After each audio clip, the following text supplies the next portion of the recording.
ಬೆಂಗಳೂರಿಗೆ ಬಂತು 50 ಕೋಟಿ ರೂಪಾಯಿ ಮೌಲ್ಯದ ಡ್ರಗ್ಸ್.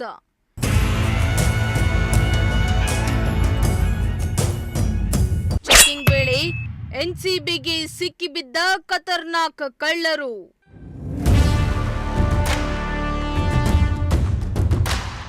ಎಸ್ ವೀಕ್ಷಕರ, ಈ ಮಾದಕ ದ್ರವ್ಯ ಡ್ರಗ್ಸ್ ಜಾಲ ದಿನೇ ದಿನೇ ಹೆಚ್ಚಾಗ್ತಾ ಇದೆ. ಇತ್ತ ಬೆಂಗಳೂರಿನಲ್ಲಿ ಡ್ರಗ್ಸ್ ಮಾಯಿಗೆ ಒಳಗಾಗಿ ಯುವ ಜನತೆ ತಮ್ಮ ಜೀವನವನ್ನ ಹಾಳು ಮಾಡ್ಕೊಳ್ತಿದ್ದಾರೆ. ಪೊಲೀಸರ ಕಟ್ಟೆಚ್ಚರವಿದ್ದರೂ ಕದೀಮರು ಯಾಮಾರಿಸಿ ಡ್ರಗ್ಸ್ ಮಾರಾಟ ಮಾಡ್ತಿದ್ದಾರೆ. ಬೆಂಗಳೂರಿನಲ್ಲಿ ಹದಿ ಹರಿಯದವರು ಮೋಜು ಮಸ್ತಿಗೆ ಬಿದ್ದು ಸುಂದರ ಜೀವನವನ್ನ ಹಾಳು ಮಾಡ್ಕೊಳ್ತಿದ್ದಾರೆ.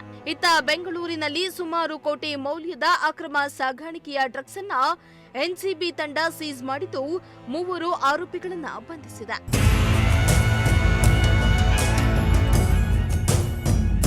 ಹೌದು, ಕೊಲಂಬೋದಿಂದ ಬೆಂಗಳೂರಿಗೆ ಸಾಗಿಸಲಾಗ್ತಾ ಇದ್ದ ಅಂದಾಜು 50 ಕೋಟಿ ರೂಪಾಯಿ ಮೌಲ್ಯದ ಮಾದಕ ಪದಾರ್ಥಗಳನ್ನ ಎನ್ಸಿಬಿ ಬೆಂಗಳೂರು ಘಟಕದ ಅಧಿಕಾರಿಗಳು ವಶಕ್ಕೆ ಪಡೆದಿದ್ದಾರೆ.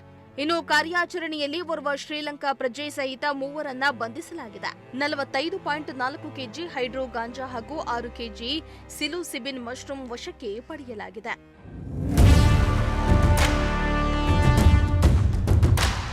ಇನ್ನು ಆಹಾರ ಪದಾರ್ಥಗಳ ಟಿನ್ನಿನಲ್ಲಿ ಮಾದಕ ವಸ್ತು ಥೈಲ್ಯಾಂಡ್ನಿಂದ ಬೆಂಗಳೂರಿಗೆ ವಿವಿಧ ಮಾದಕ ವಸ್ತುಗಳು ರವಾನೆ ಆಗ್ತಾ ಇರುವ ಕುರಿತು ಖಚಿತ ಮಾಹಿತಿ ಬಂದ ಹಿನ್ನೆಲೆಯಲ್ಲಿ ಚುರುಕಿನ ಕಾರ್ಯಾಚರಣೆಯನ್ನ ಕೈಗೊಳ್ಳಲಾಗಿತ್ತು. ಅಕ್ಟೋಬರ್ 9ರಂದು ಕೊಲಂಬೋದಿಂದ ಬೆಂಗಳೂರು ಅಂತಾರಾಷ್ಟ್ರೀಯ ವಿಮಾನ ನಿಲ್ದಾಣಕ್ಕೆ ಬಂದಿಳಿದಿದ್ದ ಇಬ್ಬರನ್ನ ಬಂಧಿಸಿ ಅವರಿಂದ 31 ಕೆಜಿ ಹೈಡ್ರೋ ಗಾಂಜಾ ಮತ್ತು 4 ಕೆಜಿ ಸಿಲುಸಿಬಿನ್ ಮಶ್ರೂಮ್ ವಶಕ್ಕೆ ಪಡೆಯಲಾಗಿತ್ತು. ಬಂಧಿತರು ನೀಡಿದ ಮಾಹಿತಿಯನ್ನ ಆಧರಿಸಿ ನಂತರದ ವಿಮಾನದಲ್ಲಿ ಬಂದಿಳಿದ ಮತ್ತೋರ್ವ ಶ್ರೀಲಂಕಾ ಪ್ರಜೆಯನ್ನ ಬಂಧಿಸಿ ಆತನಿಂದ 14 ಕೆಜಿ ಹೈಡ್ರೋ ಗಾಂಜಾ ಮತ್ತು 2 ಕೆಜಿ ಸಿಲುಸಿಬಿನ್ ಮಶ್ರೂಮ್ ವಶಕ್ಕೆ ಪಡೆಯಲಾಗಿದೆ. ಆರೋಪಿಗಳು ಆಹಾರ ಪದಾರ್ಥಗಳ ಟಿನ್ನಲ್ಲಿ ಮಾದಕ ವಸ್ತುಗಳನ್ನು ತುಂಬಿಸಿ ಸೀಲ್ ಮಾಡಿ ತಪಾಸಣೆ ಸಂದರ್ಭದಲ್ಲಿ ತಪ್ಪಿಸಿಕೊಂಡಿದ್ರು ಎನ್ನಲಾಗಿದೆ.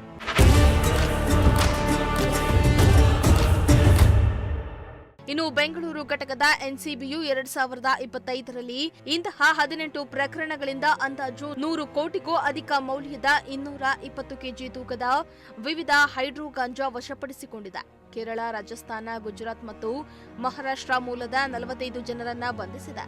ಈ ಪ್ರಕರಣವು ಅಂತಾರಾಷ್ಟ್ರೀಯ ಡ್ರಗ್ಸ್ ನೆಟ್ವರ್ಕಿನ ಭಾಗವಾಗಿದ್ದು ಇನ್ನಷ್ಟು ಆರೋಪಿಗಳ ಬಂಧನವಾಗುವ ಸಾಧ್ಯತೆ ಇದೆ ಎನ್ನಲಾಗ್ತಾ ಇದೆ. Bureau report, Prajashakti TV.